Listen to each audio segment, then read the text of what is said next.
It's amazing how Togashi came back after almost 2 years and delivered a batch of absolutely incredible chapters. The weekly experience of reading chapters 401 to 410 was an absolute blast of Togashi setting the pot to boil and letting it explode. At the end of this batch, I'm waiting with bated breath for the next batch, which will surely be another storm of absolutely great chapters. The whole time I was reading this current batch, I was imagining Togashi snickering whenever he decides to uproot the status quo of the Succession War in an entirely different way in basically every chapter. And with the first batch out of the way, and based on Togashi's tweets more on the way, I wanted to talk about 401 to 410, now that we've reached our first stopping point. Togashi is firing on all cylinders, and while I could gush over the batch as a whole, there's just so much in each chapter or little stretches of chapters that is worth talking about in general. Let's start with 401. The reveal that Longi's a child of Beyond is an absolutely incredible way to start off a new batch. It's this earth-shattering reveal that makes Beyond so utterly reprehensible, but so intricately calculating on every level.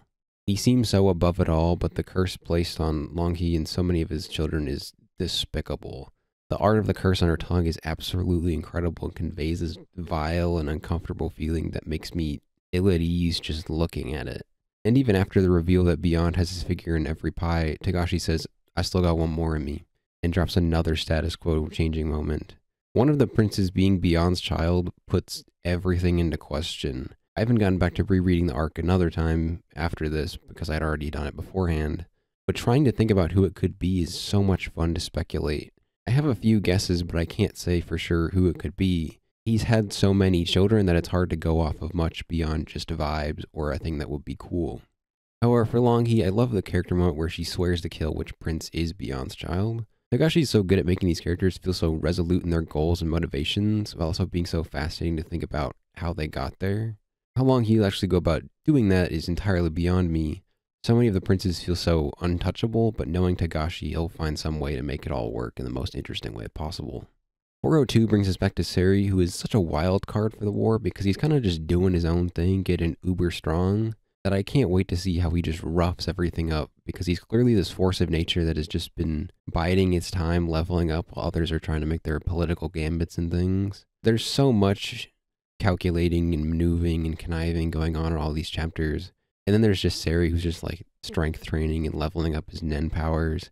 And I'm really curious how Togashi will just throw him into the thick of everything, because ultimately he's still prince in the Succession War, and so inevitably he's going to come into conflict with someone else.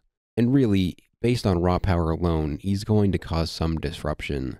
But he's also one of my leading candidates for Beyond's child. It feels pretty obvious, but his single-minded dedication to training and honing his Nen abilities reminds me of the Netero flashback in the Chimera Ant arc. There's this sort of obsession between the two of them that's really fascinating to me in both their own distinct ways of being in love and obsessing over Nen and getting stronger. My only credit against it is it seems fairly obvious, but just because it's obvious doesn't mean it's bad. And then we switch to Melody and company, who all their maneuvering is so interesting that it helps the Succession 4 really feel so expansive and yet also like it's going to collapse at any moment.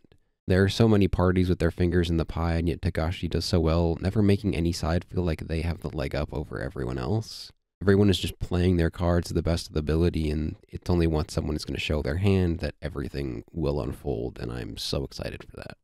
403 gives us more on Hulkenberg and his true ability while also trying to accelerate the pace of the story towards that inevitable unfolding. Also, Miko being possessed by Hulkenberg is so fascinating as it puts him right in the thick of Prince Benjamin's struggle, but also allows him to move in ways he couldn't as his main body. He's no longer the big figure, he's just kind of a guy with some importance. And through it all, Togashi still has it in him to make some absolutely fascinating Nen abilities that I'm always impressed by both their complexity and their usage within the plot. But then there's also the other half of this chapter where there's the reaction to all the letters that Melody's party sends out, which feels like it's a decent attempt at maneuvering, but in the grand scheme of so much happening, feels like a drop in the pond compared to everything else, given that a good chunk of the princes that we see the reaction to don't really look bothered at all, and Seri's just like, I don't care, throw it away. Like, they're trying. Melody and them are trying, but I'm afraid to say they're cooked. However, adding on to this, 404 definitely helps Kurapika feel like at least one of the major players in the war that hasn't been entirely swallowed up by the chaos unfolding around him. It still doesn't feel like he'll have a net positive outcome from all this. Kurapika is still making moves towards his inevitable goal, but Given the nature of plans like Hulkenberg's, where he is on death's door as he possesses a guy, it feels a little smaller. But 404 is also another one of those chapters where we kind of just see where everyone's at and basically every party stirring in their own little ways. And to end it all with the reintroduction of the Phantom Troop is such a good way to continue with stirring the pot and adding this little bit of spice to every piece on this board. I'm going to combine 405 and 406 together into just talking about the various Phantom Troop members and Hisoka and Crollo, because they're yet another wild card in this whole thing that doesn't necessarily have a role in the Succession War itself, but most certainly have things they want in the situation that are tied together with the Succession War. To begin with, there's Hisoka, who is on the ship and is just a wild card in general. It's really impossible to tell how he's going to throw a wrench in things. But at least with the Phantom Troop, we understand what they want. It's still a little murky, but it's not Hisoka who is just going to wake up and choose chaos whenever he finally decides to get involved. But Nolano's transformation into Hisoka is an interesting gambit because the troop is really just there for Crollo and to kill Hisoka. On the other hand, there's Nobunaga and his small detachment of guys who feel like they are doomed, or at the very least, are not walking out of the whole situation unscathed. I think ultimately they hurt Morena's forces, but her buildup in the stories feels like the troop is going to fail in some capacity. Whether that means they all die or just some of them, it's hard to say. And then there's Crollo, who is just seemingly uninterested in the entire war and solely focused on getting the treasures of the Succession War, where he's not directly involved in all the political gambling and things, but he has a piece that he wants from the war and as such has to get involved in the chaos, despite not really being interested in killing the princes because they don't have control over the items. They're just kind of there making the whole game play. There's the panel of Crollo in 406 is another one where Togashi just makes this masterpiece of an image that chills me to my core, but also shows both the external and internal drive Crollo has rooted within himself for this whole situation.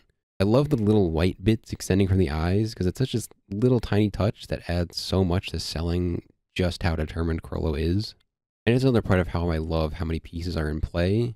There's so many parties involved in this whole war that all have their distinct motivations and goals that somehow feel like they're doing their own things and a little separate, and yet we can see all of the ways that they're going to coalesce into this absolute chaos that I'm so eagerly awaiting.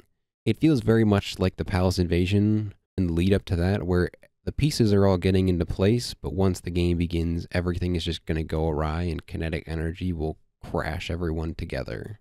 And lastly, I'm going to combine 407 to 410 into the Orkson and Morena scene, and then the martial law stuff at the end of 410 and interspersed between the prior two chapters.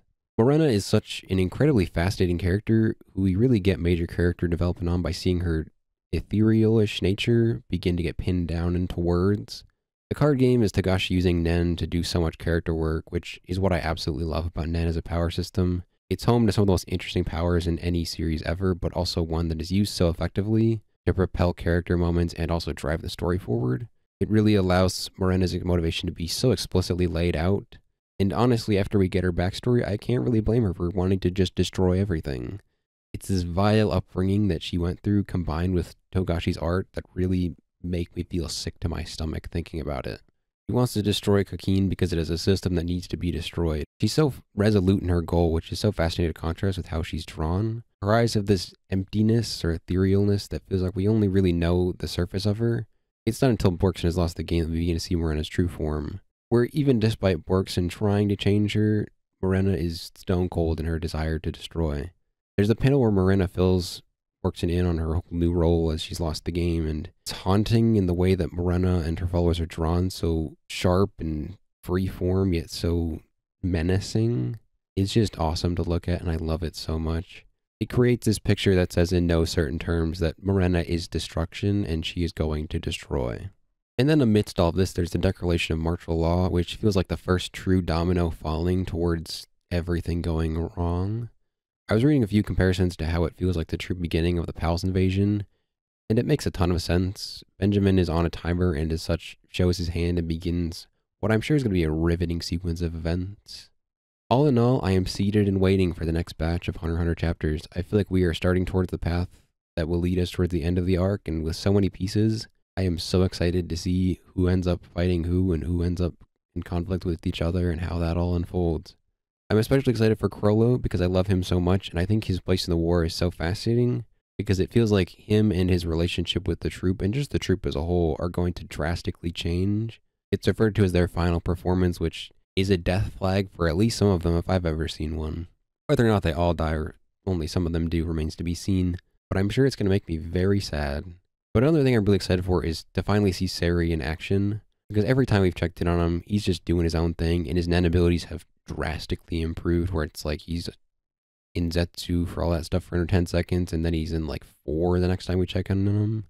He's clearing hurdles that take people lifetimes in a matter of hours, and we don't really have a full read on just how strong he is, especially now that he's leveled up even more, but I really want to see him in action. I want to see him just storm into the political gambits and disrupt it with whatever the hell he's gonna do. And that's my thoughts on the current batch of Hunter x Hunter, one of my all-time favorite pieces of fiction that came back and reminded everyone that Togashi very much still has it in him. And before I end this video, I just want to talk about Togashi's Twitter. Basically every day he posts some work on Hunter x Hunter, and knowing his physical circumstances, it's really inspiring to me to see that stuff. His body is not exactly in a good state, but he's making incredible art even despite that. He's still trucking along even amidst his situation, which really inspires me to keep making my own art, even if it is hard. And sometimes it is just enough to make daily progress on something to keep things going until eventually something comes out of it. It's hard to balance getting better at making art with a full-time job, my own physical and mental capabilities, but seeing Togashi keep moving on inspires me to keep moving on. Hard work pays off for itself in dividends, and this batch of chapters is a testament to that human desire to create art against all odds is one of our greatest strengths and something everyone should cherish about themselves and about others.